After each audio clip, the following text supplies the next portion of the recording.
The BRS has been firm on the stand of bringing in the women's reservation bill.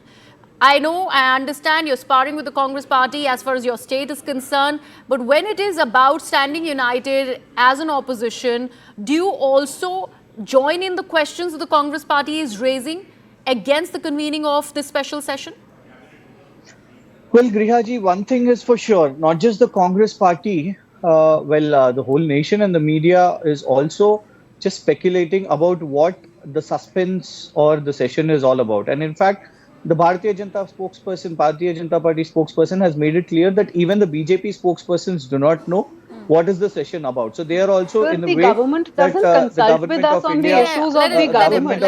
or their the cabinet, only after the cabinet, probably the BJP spokespersons would get a line.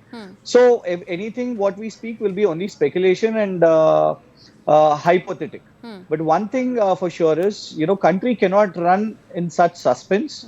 Parliament cannot run in such suspense. But as BRS, we have written, our Chief Minister KCRG has written to Honorable Prime Minister Narendra Modi ji regarding two things. One, to initiate the women's reservation bill for 33%. And one more thing is also about the OBC reservation, because till date, neither the caste census, neither the population census, which has to be taken up by the government of India, has not been done yet. While these two issues are very strongly being followed up by the BRS, one important thing which we have to condemn, our working president, Mr. KTR, also has initiated a statement on this, on Prime Minister Modi ji, using parliament for political statements, that too during poll times, is really unfortunate, because time and again he's spoken against the creation and the procedure of the Telangana state. If really the government of India has issues with the Telangana state creation, we would feel that if BJP was in power, Telangana wouldn't have happened. And one more thing, government of India had every chance since 9.5 years to take up the governance of Telangana also, because they are in the center. But nothing has been done. Instead, talking false that regarding the growth of Telangana is really absurd. Telangana is doing good, and on the platform of Parliament, Honorable Prime Minister, who is in such a position, should not speak lies against the formation of the state and against the direction which the state is going, which is exemplary model for many schemes of the government of India also, be it water or be it regarding the schemes for agriculture, which Krishank, our I Chief Minister appreciate the KCR point has that you're making. initiated. I'm afraid it'll go somewhere else, but you were talking about what the Prime Minister says on the floor of the House. But if we actually talk about his current speech, the last one from the old Lok Sabha, from the old Parliament building today in the Lok Sabha, he has pretty much spoken in a very statesmanly manner. Is the opposition really taken aback because of the speech that has come in by way of the Prime Minister, because he's usually combative? But was the opposition not ready for this kind of a statement? Because he has lauded everybody from Pandit Jawaharlal Nehru to Prime Minister Vajpayee, then everyone who has been instrumental in constructing this very, very important democracy like India. Do you think the opposition kind of has been taken aback? There is no rebuttal that the opposition really has? Not at all, Grihaji. Not at all, Grihaji, because the consistency of Modi ji fails. Because you never know, tomorrow again he'll take up Nehru ji for his election campaign, also for his poll campaigns. So this is not new. He has time and again shifted his goalpost. The whole point today is, India will definitely celebrate the opening of new parliament building tomorrow morning. But what about the other 3 days?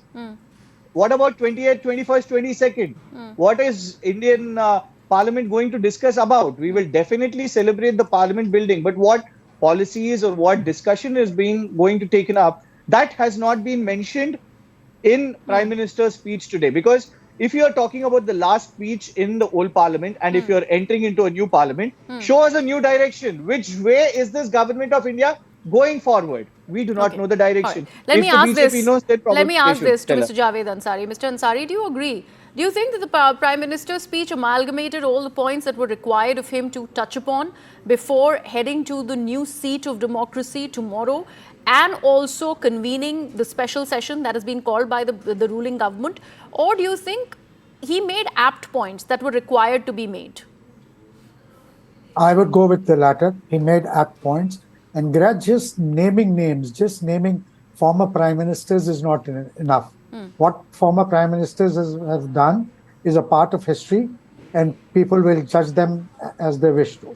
So therefore, those all former prime ministers, I don't mean just one, all none of the former prime ministers need a certificate from anyone. What they've done is before them. Two, it's just not enough to name names. No? How much of it are you imbibing? Are you imbibing the democratic flavor? What are, this occasion, a special session by which very virtue there has to be something special. It can't be something routine. So therefore, moving from one building to the other just cannot be an event. Will this strengthen? I hope that I'm around to see the day when Indian democracy will be strengthened and where the level of debate will be elevated from the nadir to where it has descended at the moment to where it used to be, if not better than that. So the worry that the opposition really has, and what Krishank also just mentioned, that we understand that tomorrow, day one into the new building, it's all about accepting the new and probably reveling in the newness. But what about the rest of the 3 days? Because there is no agenda that's still being discussed. It is going to be just watered down by what we'd seen in the monsoon session. Do you agree to that point, Mr. Ansari? Yes, Greya. The point I was making was there has to be something substantive. I hope that there will be something substantive, something that will mean that the average person on the street, that will make the life of the average person on the street a lot better. And I hope all parliamentarians, not just those in government, of course, the lead has to come from the government, but all our parliamentarians will henceforth put their best foot forward. Because at the moment, the esteem that the people hold our parliamentarians in is extremely poor. I have absolutely no hesitation in saying that it keeps descending. It's only going down. It's not improving. And now just moving into a new building, it's not just it must go beyond an event. I'd be looking for something substantive from my government, from my prime minister. At the moment, even the RSS magazine, the mouthpiece, the organizer, its cover says, guess what? Even they are guessing. And they say that the only thing predictable about this government is its unpredictability.